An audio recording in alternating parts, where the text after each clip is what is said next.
JB, especially earlier in the season, it felt like Samaj was having issues simply fielding the punts. How much of that is his positioning before the snap? How much of that is tracking the ball, and how do you correct that? Yeah, we've been working on correcting it the whole season. He's done a much better job as the season has progressed. I think we've put him in a better spot in alignment purposes pre-snap. The other thing is some balls have been falling short, some balls have been going long from the punters, just average and norm. So again, he's got to continue to work on tracking it, but he's done a good job of saving field position for us in that sense, though. All right, Tommy. The coverage on the unit seems to have been pretty good, both in the kick and the punt, but outside of that, it feels like there haven't been any explosives on the return. Punts have been pretty short. There have been missed kicks. I guess, what are you seeing out of the unit? Yeah, no doubt. Definitely, we can't wait to get some more return opportunities. In the sense, in kickoff, a lot of the guys, as we go deeper into season, are kicking the ball hitting touchback, kicking it out of the end zone.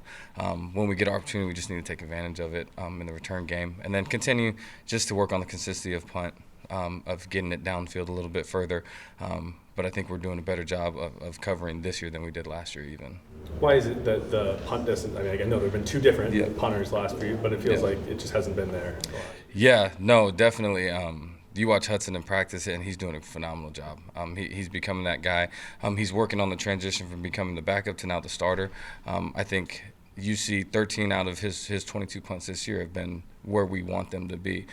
The other 3 were in coffin situations where we're trying to pin the ball, so the distance doesn't need to be there. It's just the accuracy at that point. And then you see about 5 that we probably want back at the end of the day. But for overall, he's starting to get accustomed to the starting role. I think you're going to see the consistency these next 6 games from him, though. Yep. Hello, Brian. Back to Hudson, how much has his preparation or what you've done with him changed from the beginning of the year to now? Yeah, I think we've tried a couple different routines with him, and I think he's finally settled in on where he wants to be. So we're excited to see how it works this week and how he goes from now. And who's the backup punter? Beckham and Marlin both can get in there. So I think we have plenty of options. The biggest thing about our room is we love to compete. They've been doing a great job at practicing, competing with one another, and then we want to put the best product on the field for game day.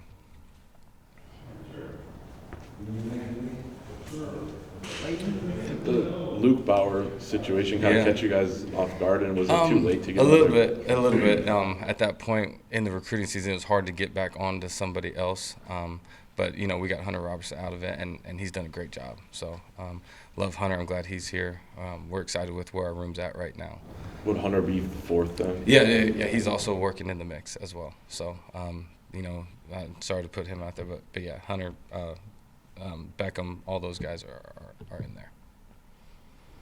All right, Zach. Earlier in the season, when Sharon was asked if he talks to Spotted after a missed kick, he said he just doesn't talk to him. He lets him do his thing. No doubt. Like, he misses kicks. Are you someone that talks to him? Yeah, no doubt. I think there's a fine line on how you deal with it, right? At some point, Dom's great. He's the most accurate kicker in Michigan history at this point in his career. He just needs to continue to do and be him. We have full faith in Dom. And yeah, we do talk, and he also has a sports psychologist that he works with and whatnot. So he's been doing great. He's in good spirits. We have a ton of faith in him. We'll put him out there for anything right now. On the left, Chris. With the kickoff game, are you pretty pleased with it? And would you prefer that he put everyone through the end zone? Is it situational? Yeah, it's kind of a bit of both. Obviously, we play some of the best returners in the country. We have great ones coming up this week with 24-1 back there. They're very good players. And Chris and Greg do a great job at Washington putting really good players back there in position. They have also Boston as the punt returner. So, yeah, there's sometimes you want to kick it out, but there's also times where you want to let our coverage play. And we just want to create the best field position as possible for the defense, trying to pin them as deep as we can and make a big play for them. So the return man has something to do with it. It does, yeah. I think you got to take everything into it, how good their kickoff return unit is, and how good the returner is, how good the blockers are. I think you take all that into consideration, how good their offense is as well, and defense, and the flow of the game as well. Angelique. JB, that last spot I missed, it was a low snap? Yeah, that's on all of us, right? I got to continue to help them become more consistent, first of all. And then, it could be a little bit higher, but it still got down. We got to trust each other in that sense. But, we all got to be better in that. I don't think it was just one person that that made that happen. How challenging is that battery of getting the snap? Yeah, I mean, it seems very simple because it's always done, repeated, and it's such a repeated motion. But at times, I mean, weather affects it, wind affects it, everything. There's an effect to everything that we do. So it is challenging at times, but you just got to continue to battle through it and be as consistent as possible.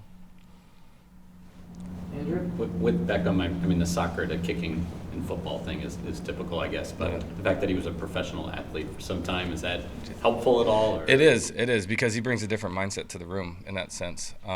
Being a professional athlete prior, you have a different work ethic. You've seen things from a different side. So I think him having that background just helps our room in general, not just himself, because you see how he prepares, you see how he takes care of his body. It's just a little bit different than a normal kid coming from high school. And to have that within our room, it's awesome. Clayton? You guys got your hands on a punt with Troy Bowles a couple weeks ago. Yeah. Do you feel like there'll be more opportunities for that? Yeah, I mean, we definitely want to be aggressive. We have an aggressive mindset. We want to be aggressive in the return game and in the pressure game. We kind of want to be both be good at both fronts if we can.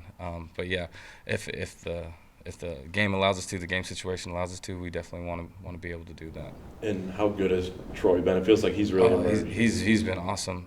He's definitely a four-core guy for us. He's playing all the units. He's great. He's a leader in the room. He comes up for extra film study. You can just see how well he's done and how he's progressed throughout the season. He's become one of our biggest factors to our success. And do you wish Joe Taylor had unlimited eligibility? There's no doubt, I do. I really do. He's probably one of the best gunners in the country. I mean, obviously you saw him this whole season. He's been doubled over and over and over again, and he continues to make plays. He's great on kickoff. I mean, he's been great as an off returner. He's been a staple back there. And then on punt return, he's a guy that handles a lot, that gets everybody lined. He's able to be a part of everything from the return game to the pressure and all that. So he's definitely one of our captains. How many plays? So he has 54 plays left to catch Glasgow. So he's at 832, I believe, right now. Tony? Would you say, as a whole, the unit has lived up to your standard this year? Yeah, I think the kids are trying their best. I think they're working as hard as they can. We want the results on paper a little bit more, but at the end of the day, we're going to continue to strive to work on our fundamentals, secure the football, and create the field position for the offense and defense. Where do you expect the biggest stride to be made? Yeah, definitely. I definitely continue in the punt game within the specialist room, and then obviously continue our coverage, and then in the return try to create a little bit more explosives with that as we go down the stretch. Aaron? You mentioned Hudson kind of learning to be a starting punter. What goes into that? Yeah, it's just your routine changes from last year as the backup. He's kicking every single day. He's doing different things. He's working other scout looks. And then now he's just solely focused on what we do. You know what I'm saying? So there's a little bit of a learning curve, and then your routine changes from what you've done from year to year. And then your mentality changes from game day to where it's okay, I could have a punt every 30 minutes. I could have a punt every 10 minutes. I could have a punt not in the game, right, like at the Central. So, it's just learning to be that starter and to be able to control all aspects of your game now. Ryan?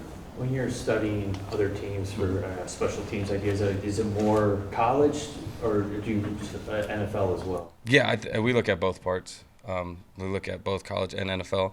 I do think that that you can learn a lot from anybody, even high school coaches at that point. I've seen some of the best coaches ever in my life have been high school coaches. So I try to learn from everybody, and we try to take everything from somebody.